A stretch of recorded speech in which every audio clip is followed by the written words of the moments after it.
사랑하는 여러분, 오늘도 하나님의 은혜 가운데 새로운 아침을 맞이하게 하심을 감사드립니다. 여러분은 아침에 눈을 뜨면 가장 먼저 무엇을 하십니까? 혹시 스마트폰을 확인하십니까? 아니면 바로 일어나서 바쁜 하루를 준비하십니까? 오늘 제가 전해드릴 4가지 기도는 여러분의 하루를 완전히 바꿔놓을 겁니다.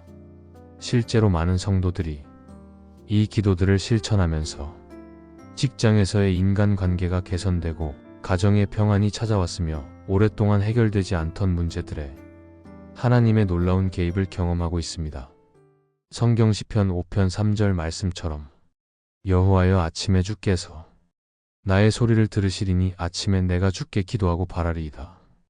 아침 기도가 얼마나 중요한지 성경이 증거하고 있습니다. 첫 번째로 드려야 할 기도는 바로 감사의 기도입니다. 우리가 아침에 눈을 떴다는 것 자체가 얼마나 큰 은혜인지 생각해 보신 적 있나요? 전 세계에서 어제 밤 잠든 사람들 중에 오늘 아침을 보지 못한 분들이 얼마나 많은지 아십니까? 그런데 하나님께서 우리에게 새로운 하루를 선물로 주신 겁니다. 이것만으로도 충분히 감사할 이유가 됩니다. 그런데 우리는 너무 당연하게 여기고 살아가고 있습니다. 건강한 몸으로 일어날 수 있는 것, 따뜻한 집이 있는 것, 사랑하는 가족이 있는 것들을 말합니다. 데살로니가전서 5장 18절 말씀입니다. 범사에 감사하라. 이것이 그리스도 예수 안에서 너희를 향하신 하나님의 뜻이니라. 여기서 범사에라는 말이 정말 중요합니다. 좋은 일만 감사하라는 게 아니라 모든 상황에서 감사하라고 하셨습니다. 왜 그럴까요? 감사는 우리의 영적 눈을 열어주는 열쇠와 같습니다. 불평과 원망으로 가득한 마음으로는 하나님의 은혜를 볼 수 없습니다. 하지만 감사의 마음을 가지면 평범한 일상 속에서도 하나님의 손길을 발견하게 됩니다. 이 말씀의 배경을 보면 더욱 놀랍습니다.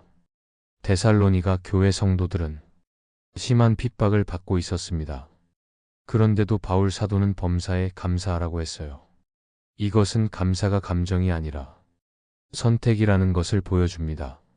성경에서 말하는 감사는 기분이 좋을 때만 하는 것이 아니라 하나님의 주권과 사랑을 믿기 때문에 의식적으로 감사를 선택하는 겁니다. 하나님이 모든 것을 합력하여 선을 이루신다는 믿음이 있기 때문에 어떤 상황에서도 감사할 수 있는 겁니다. 바울 사도는 감옥에서도 찬양했습니다. 상황이 좋아서가 아니라 하나님이 좋으신 분이라는 것을 알았기 때문입니다. 이것이 진정한 감사의 힘입니다. 감사는 우리의 관점을 바꿔주고 마음의 평안과 기쁨을 가져다 줍니다. 아침에 일어나서 오늘도 가족이 건강하게 잠에서 깨어나게 해주셔서 감사합니다. 따뜻한 집이 있어서 감사합니다. 맛있는 아침 식사를 준비할 수 있어서 감사합니다라고 기도해 봅시다. 이런 감사가 습관이 되면 가족들을 대하는 태도도 달라질 겁니다. 출근길에 오늘도 일할 곳이 있어서 감사합니다. 동료들과 함께 일할 수 있어서 감사합니다라고 감사해 봅시다. 직장에서 힘든 일이 있어도 이 경험을 통해 성장할 수 있게 해주셔서 감사합니다라는 마음을 가져봅시다. 어려운 사람을 만났을 때도 이 사람을 통해 인내를 배우게 해주셔서 감사합니다라고 기도해 봅시다. 정말 신기하게도 그 사람을 보는 시각이 달라질 겁니다. 하나님, 오늘 아침을 맞게 해주셔서 감사합니다. 편안한 잠을 주셔서 감사합니다. 라고 간단히 고백합니다. 매일 새로운 감사 제목 3가지를 찾아봅시다. 건강한 몸 주셔서 감사합니다. 사랑하는 가족 주셔서 감사합니다. 오늘 할 일이 있어서 감사합니다. 이런 식으로요. 힘든 일이 있다면 그 속에서도 감사할 거리를 찾아봅시다.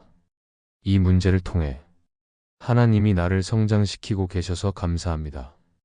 또는 이 상황에서도 함께 하시는 하나님이 계셔서 감사합니다. 가능하다면 작은 수첩에 매일 감사한 일 3가지씩 적어봅시다. 시간이 지나면서 하나님의 은혜가 얼마나 많은지 깨달을 수 있을 겁니다. 처음에는 어색하고 억지스러울 수 있습니다. 그래도 포기하지 맙시다. 감정이 따르지 않아도 의식적으로 감사를 선택하는 것이 중요합니다.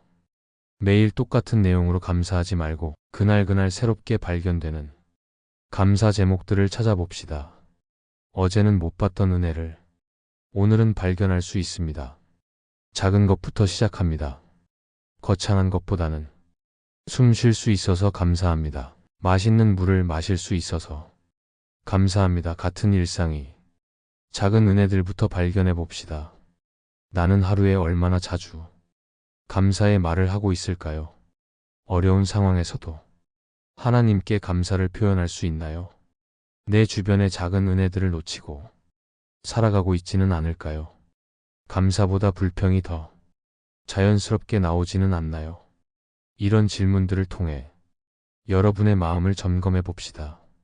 우리 대부분은 당연하게 여기고 사는 것들이 너무 많습니다. 그런 것들을 다시 발견하는 것이 감사 기도의 시작입니다. 감사의 기도를 통해 여러분의 신앙 상태를 점검해 봅시다.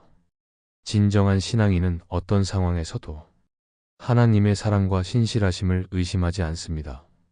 혹시 여러분이 하나님께 불평과 원망을 쏟아내고만 있다면 이제는 감사의 자리로 나아갑시다. 하나님은 여러분의 감사를 받으시기에 합당한 분입니다. 그분의 사랑은 변하지 않고 그분의 계획은 항상 선합니다. 감사의 기도가 우리 마음을 하나님의 은혜로 가득 채워준다면 이제 두 번째 기도인 용서를 구하는 기도를 통해 우리 영혼을 깨끗하게 해봅시다. 두 번째로 드려야 할 기도는 용서를 구하는 기도입니다. 많은 사람들이 이 기도를 어려워합니다. 왜냐하면 자신의 죄와 실수를 인정하는 것이 쉽지 않기 때문이죠. 이 기도야말로 우리 영혼을 자유롭게 하는 가장 확실한 방법입니다. 죄의식과 부끄러움이라는 무거운 짐을 내려놓고 가벼운 마음으로 하루를 시작할 수 있습니다. 어제의 실수와 죄로 인해 오늘까지 무거운 마음을 가지고 살 필요가 없습니다. 하나님이 완전히 용서해 주십니다. 요한일서 1장 9절 말씀입니다.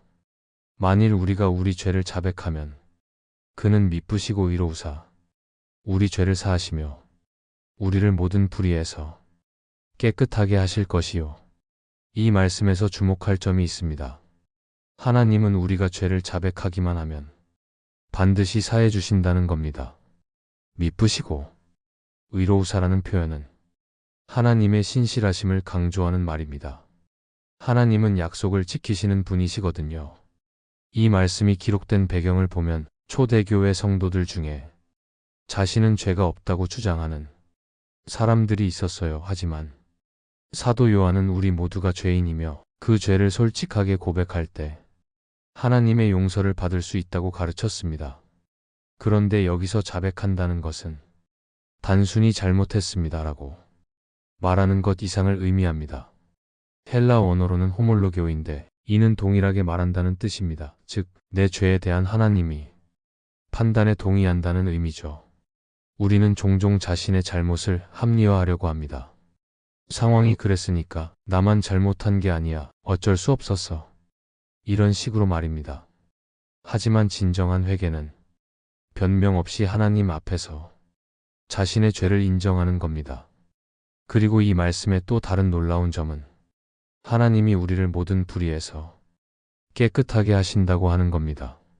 단순히 죄를 덮어주시는 게 아니라 완전히 씻어서 깨끗하게 만들어주신다는 뜻입니다. 마치 더러운 옷을 세탁해서 새 옷처럼 만드는 것과 같습니다. 가정에서의 적용은 하나님, 어제 아내에게 짜증을 낸 것을 용서해 주세요. 아이들에게 인내하지 못한 것을 용서해 주세요. 부모님께 불순종한 마음을 용서해 주세요. 이런 구체적인 고백을 해봅시다. 직장에서는 동료를 질투한 마음을 용서해 주세요. 거짓말한 것을 용서해 주세요. 상사에게 속으로 원망한 것을 용서해 주세요. 직장에서의 구체적인 죄들을 하나씩 고백해 봅시다. 인간관계에서는 친구를 판단한 것을 용서해 주세요. 다른 사람을 험담한 것을 용서해 주세요. 용서하지 못하고 마음에 쌓아둔 것을 용서해 주세요. 관계에서 생기는 죄들을 솔직하게 고백합니다. 기도할 때 이렇게 해봅시다. 하나님께 제가 깨닫지 못하는 죄가 있다면 보여주세요라고 먼저 기도합니다. 성령님이 우리 마음을 비춰주시고 회개할 것들을 생각나게 해주세요. 일반적인 고백이 아니라 구체적인 고백을 합니다. 모든 죄를 용서해 주세요 보다는 특정한 죄를 하나하나 고백하는 것이 더 효과적이거든요. 만약 다른 사람에게 잘못한 일이 있다면 그 사람에게도 용서를 구할 계획을 합시다. 하나님께 용서를 구하는 것만큼이나 사람에게 용서를 구하는 것도 중요합니다. 자신을 너무 정죄하지 맙시다. 죄를 깨닫는 것과 자신을 정죄하는 것은 다른 겁니다. 성령님은 우리를 정죄하려고 죄를 보여주시는 게 아니라 회복시키려고 보여주시는 겁니다. 과거에 이미 용서받은 죄를 계속 붙잡고 있지 맙시다. 하나님이 용서하신 것을 우리가 계속 기억하고 있으면 하나님의 용서를 의심하는 것과 같습니다. 진정한 회개는 돌이킴을 포함합니다.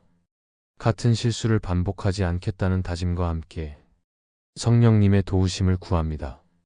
스스로에게 솔직하게 물어봅시다.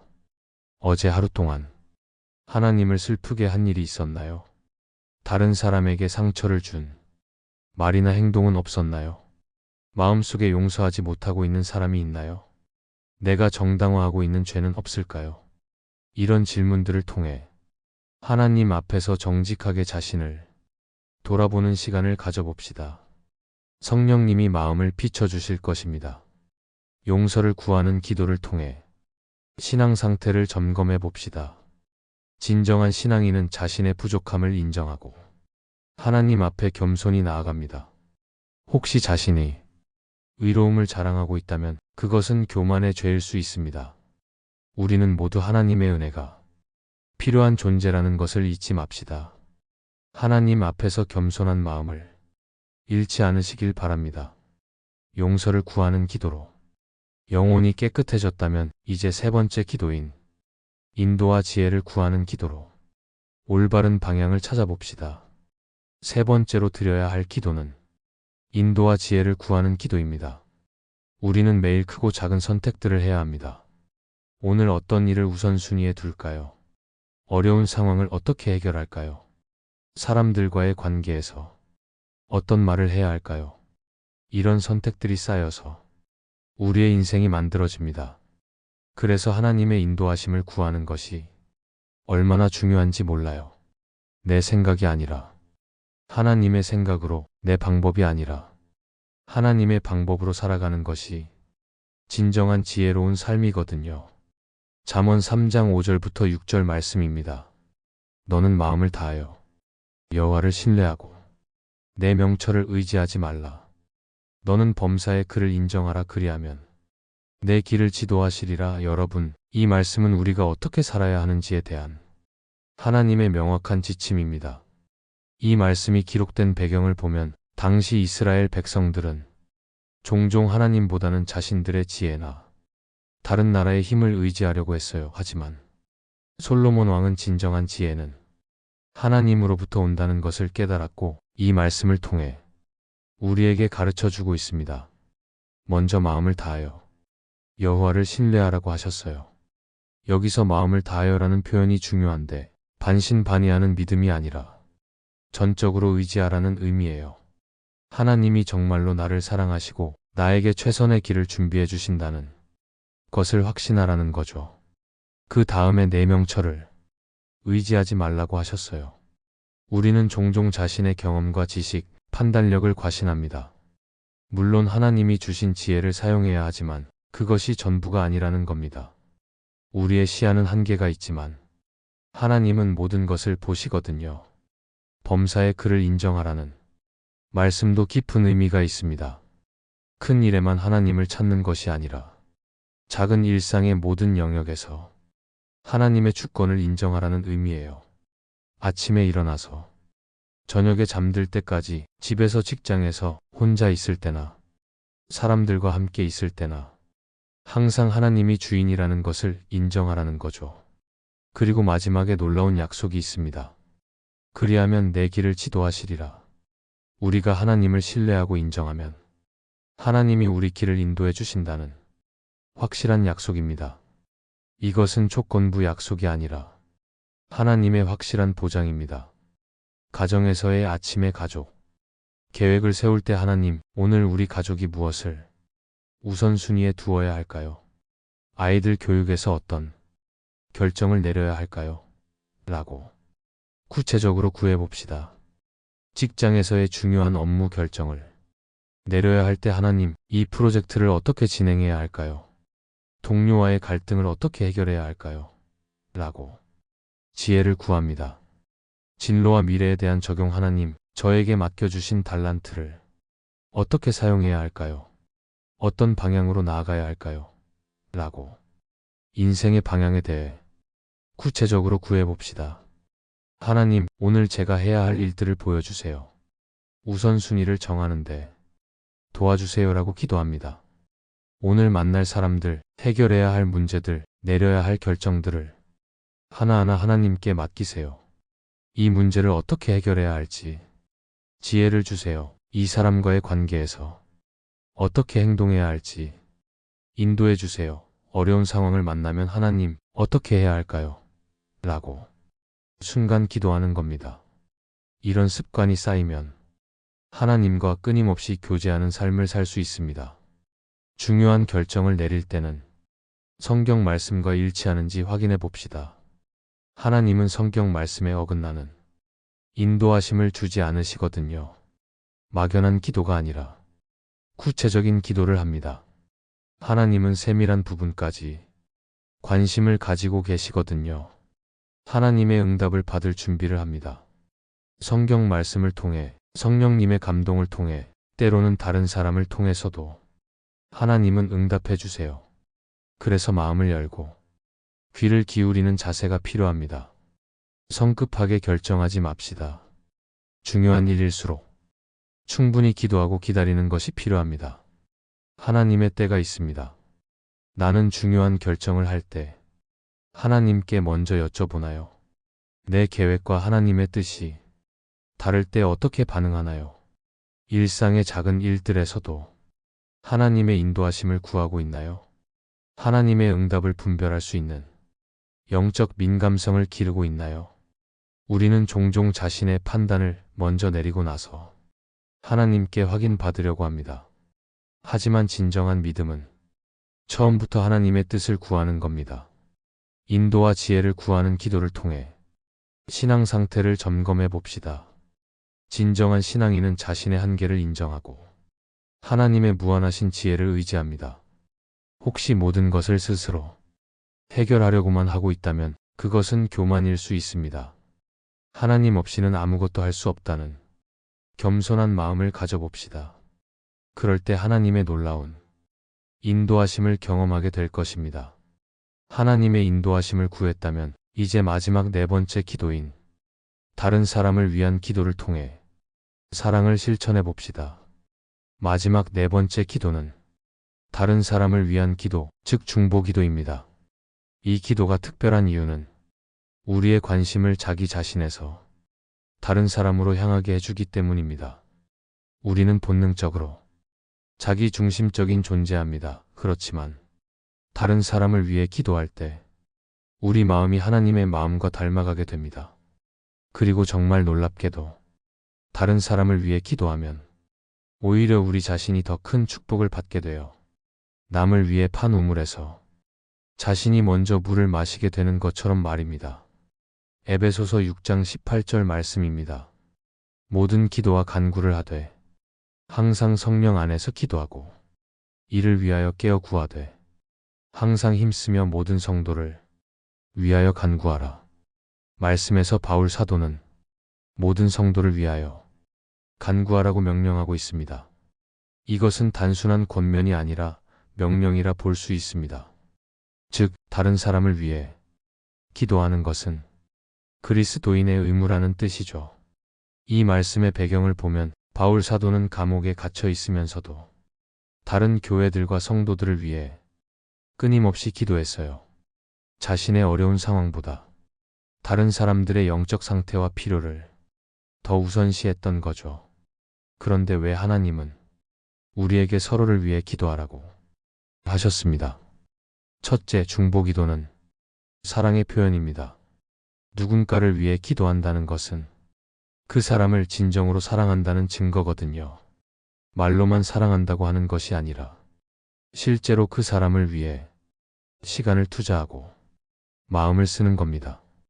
둘째, 중보기도는 하나님의 일하심에 동참하는 것입니다. 하나님은 우리의 기도를 통해 일하시기를 기뻐합니다. 우리가 다른 사람을 위해 기도할 때 하나님이 그 기도에 응답하시면서 놀라운 일들을 행합니다.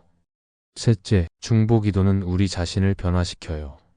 미워하던 사람을 위해 기도하다 보면 그 사람에 대한 마음이 바뀌고, 무관심했던 사람을 위해 기도하다 보면 그 사람을 사랑하게 되거든요.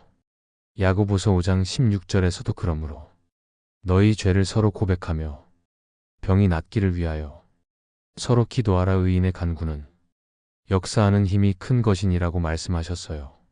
의인의 기도에는 능력이 있다는 겁니다. 우리가 예수님의 보혈로 의롭게 된 사람들이니까 우리의 기도에도 능력이 있다는 뜻입니다. 가정에서의 하나님, 남편의 직장 생활을 축복해 주세요. 아이들의 학업과 신앙을 지켜주세요. 부모님의 건강을 돌봐주세요라고 가족 한 명씩을 위해 구체적으로 기도해 봅시다. 직장에서의 적용 동료가 힘든 프로젝트를 하고 있는데 잘 해낼 수 있도록 도와주세요. 상사가 가정 문제로 스트레스를 받고 있는데 평안을 주세요라고 직장 동료들을 위해 기도합니다. 교회 공동체에서의 병중에 있는 성도님을 치료해 주세요. 새신자들이 교회에 잘 정착할 수 있도록 도와주세요라고 교회 식구들을 위해 기도합니다. 가족, 친구, 동료, 교회 성도들, 심지어 나를 힘들게 하는 사람까지 포함해서 명단을 만들어 봅시다. 처음에는 5명에서 7명 정도로 시작합니다. 막연히 축복해 주세요가 아니라 그 사람의 상황에 맞는 구체적인 기도를 드리세요. 아버지의 건강을 지켜주세요. 친구의 취업이 잘 되게 해주세요. 특별히 나와 관계가 어려운 사람이 있다면 그 사람을 위해 기도하는 것이 정말 중요합니다. 처음에는 억지스럽고 형식적일 수 있습니다. 하지만 계속 기도하다 보면 하나님이 여러분의 마음을 바꿔주실 겁니다. 다른 사람의 기도 제목을 들었을 때는 꼭 기억해두고 기도해 주세요. 하루에 한 명씩 돌아가면서 집중해서 기도하는 방법도 좋습니다. 기도할 때는 그 사람의 영적 성장을 위해서도 기도합니다. 물질적인 것만 구하지 말고 하나님을 더 깊이 만나게 해주세요. 말씀을 사모하는 마음을 주세요. 이런 기도도 함께합니다. 나를 힘들게 하는 사람을 위해서도 기도할 수 있습니까? 가족, 친구, 교회 성도들을 위한 구체적인 기도 제목이 있습니까? 우리는 대부분 자신을 위한 기도에는 열심이지만 다른 사람을 위한 기도에는 소홀한 경우가 많습니다. 혹시 자신이 문제에만 매몰되어 있다면 이제는 시선을 넓혀 봅시다. 내 주변에는 나의 기도가 필요한 사람들이 얼마나 많은지 둘러봅시다. 그들을 위해 기도할 때 여러분의 마음도 더욱 넓어질 것입니다. 지금까지 아침에 드려야 할 4가지 기도에 대해 함께 나누었습니다. 정말 간단하지만 놀라운 능력이 있는 기도들이었죠.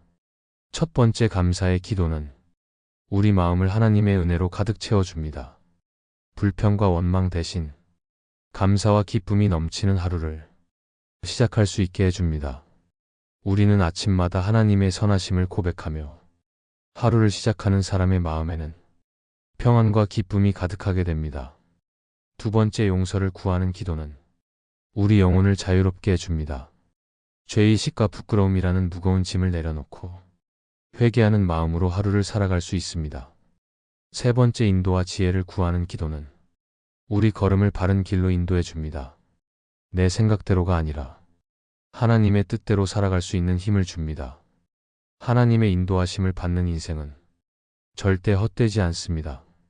네 번째, 다른 사람을 위한 기도는 우리를 사랑의 사람으로 만들어줍니다. 자기 중심적인 삶에서 벗어나 진정으로 다른 사람을 섬기는 삶을 살게 해줍니다. 이런 사람의 주변에는 늘 따뜻함과 사랑이 넘치게 됩니다. 이 네 가지 기도를 매일 아침 드려봅시다. 처음에는 5분이면 충분합니다. 시간이 지나면서 자연스럽게 더 깊고 오래 기도하게 될 겁니다. 그런데 여기서 중요한 것이 있습니다. 이 기도들은 한 번 하고 마는 것이 아니라 매일 꾸준히 해야 한다는 겁니다. 운동도 하루 이틀 한다고 몸이 변하지 않듯이 기도도 지속성이 중요합니다. 처음 며칠은 별 변화를 못 느낄 수도 있습니다. 하지만 포기하지 맙시다. 21일만 꾸준히 해봅시다. 분명히 여러분의 마음과 삶의 변화가 일어날 것입니다. 과학적으로도 21일 동안 어떤 행동을 반복하면 습관이 된다고 합니다. 먼저 마음의 평안이 찾아올 겁니다. 아무리 어려운 상황을 만나도 흔들리지 않는 평안 말입니다. 왜냐하면 매일 아침 하나님과 교제하면서 하나님의 사랑과 능력을 확신하게 되거든요. 또한 인간관계가 좋아질 겁니다.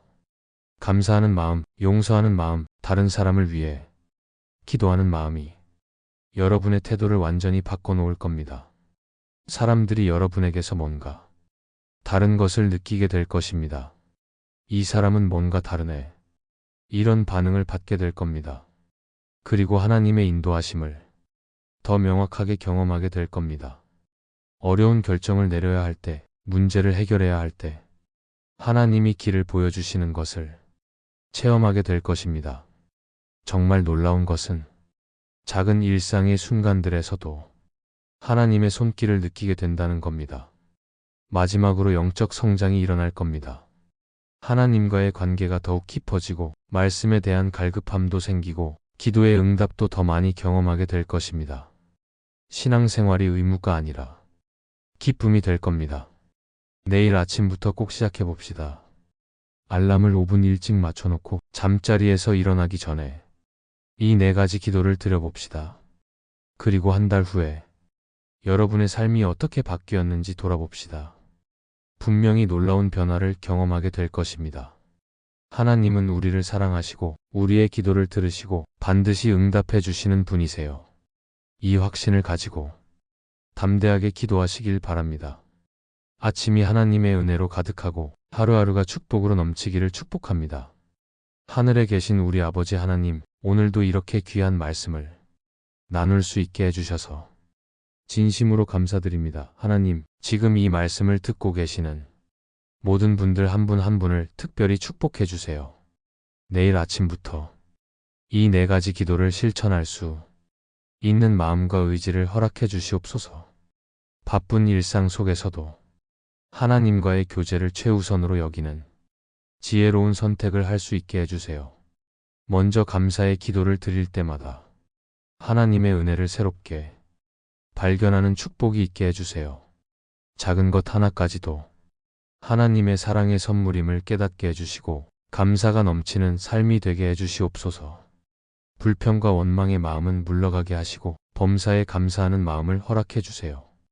용서를 구하는 기도를 드릴 때는 정말로 깨끗한 마음을 허락해 주세요.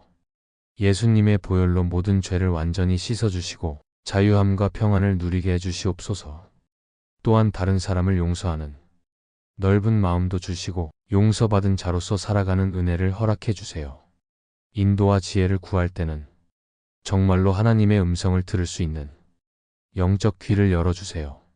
성령님께서 모든 진리 가운데로 인도해 주시고 하나님의 뜻을 분별할 수 있는 영적 분별력을 허락해 주시옵소서. 내 생각이 아니라 하나님의 생각으로, 내 길이 아니라 하나님의 길로 걸어갈 수 있게 해주세요. 다른 사람을 위해 기도할 때는 하나님의 사랑의 마음을 품게 해주세요. 자기 중심적인 마음에서 벗어나 진정으로 다른 사람을 사랑하고 섬기는 마음을 허락해 주시옵소서. 특별히 나를 힘들게 하는 사람들까지도 축복할 수 있는 너그러운 마음을 주세요. 하나님, 이 네 가지 기도를 통해 모든 성도들의 삶에 놀라운 변화가 일어나게 해주세요. 하나님과 더 깊은 교제를 나누고 더욱 성숙한 신앙인으로 자라가게 해주시옵소서. 특별히 지금 어려운 상황에 있는 분들이 계시다면 이 기도를 통해 위로와 소망을 얻게 해주시고 하나님의 도우심을 경험하게 해주세요. 절망 가운데 있는 분들에게는 희망을, 상처받은 분들에게는 치유를, 외로운 분들에게는 하나님의 임재를 느끼게 해주시옵소서. 이 모든 말씀과 기도를 우리 주 예수 그리스도의 귀한 이름으로 기도드립니다. 아멘. 여러분의 삶에 놀라운 변화가 일어날 것입니다. 하나님의 축복이 넘치는 하루하루가 되시길 축복합니다.